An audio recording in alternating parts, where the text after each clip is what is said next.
the beginning of a new year, 2025. Did you remember to renew your Club Grief membership dues? Well, if you haven't, better do it now.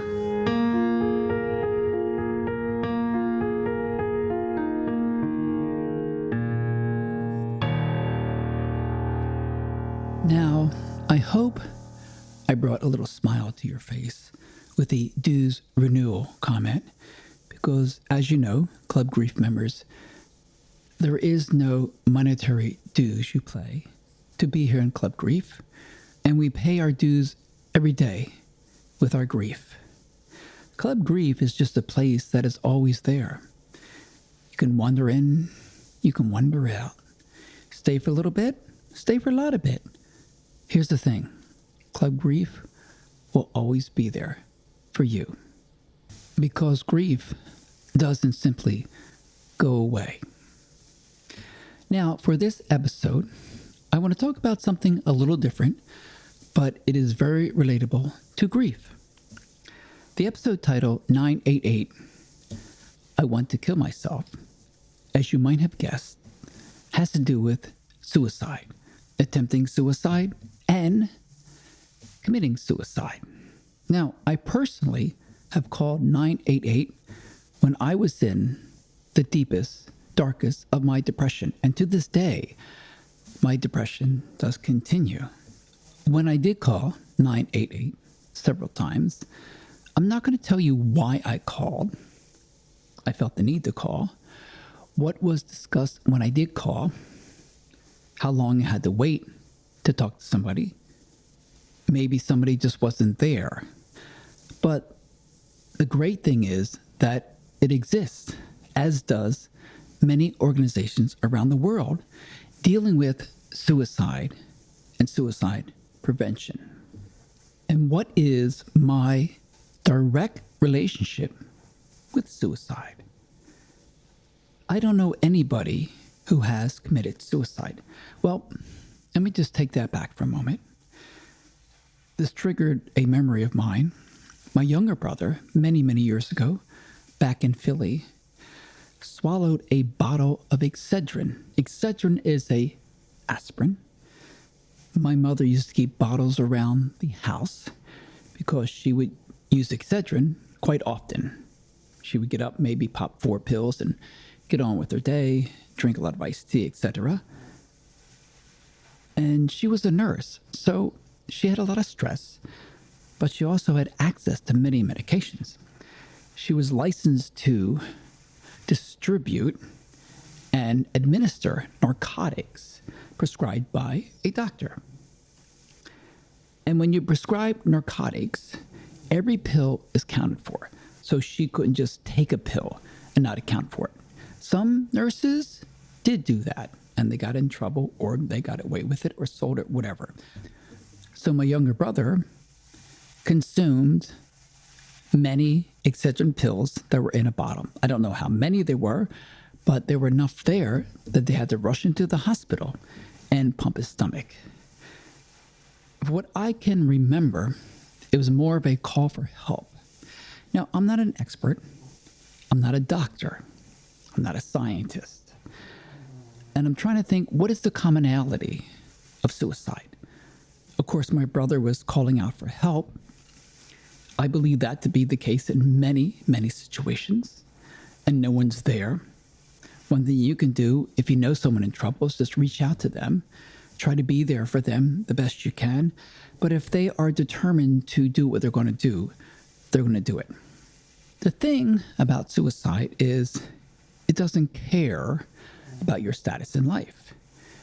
Now, you would hear more about celebrities or wealthy people or relatives of celebrities or wealthy people committing suicide more than you would of just regular folk like you and I attempting or committing suicide. There have been TV shows, movies, documentaries, etc. about suicide. And everyone, I think, is just different.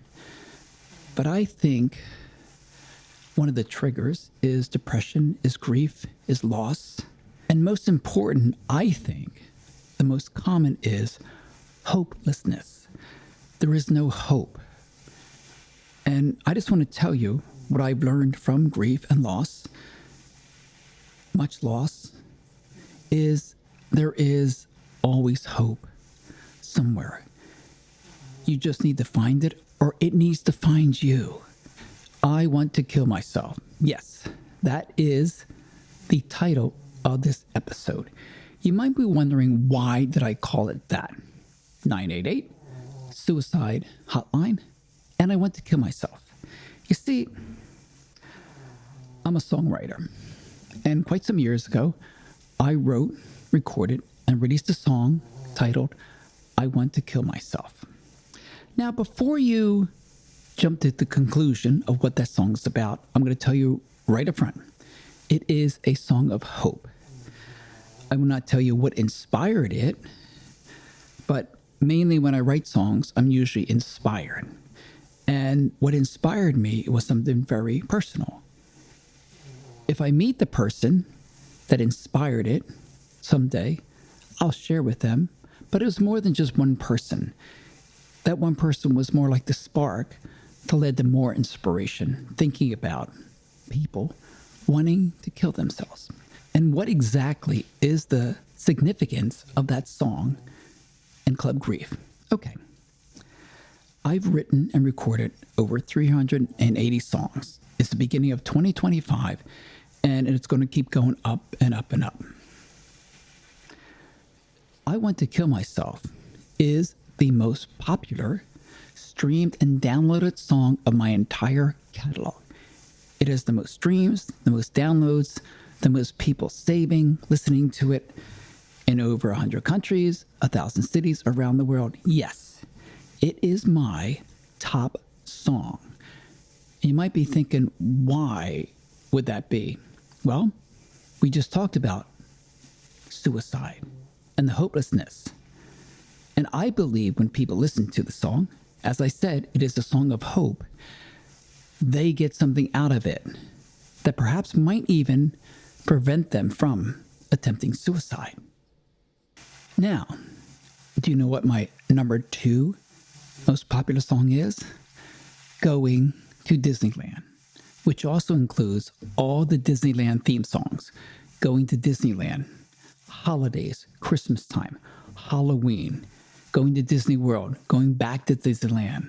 I have a whole collection of over 10 songs related to Disney parks, and they are the second most popular songs. So you might be thinking, myself as a singer-songwriter, as an artist, how can that be? My number 1 song is something about suicide, and my number 2 song is about Disneyland. Well, think about it. It's the yin, it's the yang, the acting mass, the happy, the sad. That's basically life right there. The ups, the downs, the comedy, the tragedy, birth, death, love, fear, all the extreme opposites. And that is what Club Grief is all about. Thank you for listening. And remember, if you feel depressed so much that you're going to hurt yourself or hurt someone else, pick up the phone, dial 98, reach out to someone, reach out to an organization, reach out to a friend, a family member. Anything you do, stop. Think about it. Take a breath. And remember, life is worth living. See you next time here on Club Grief.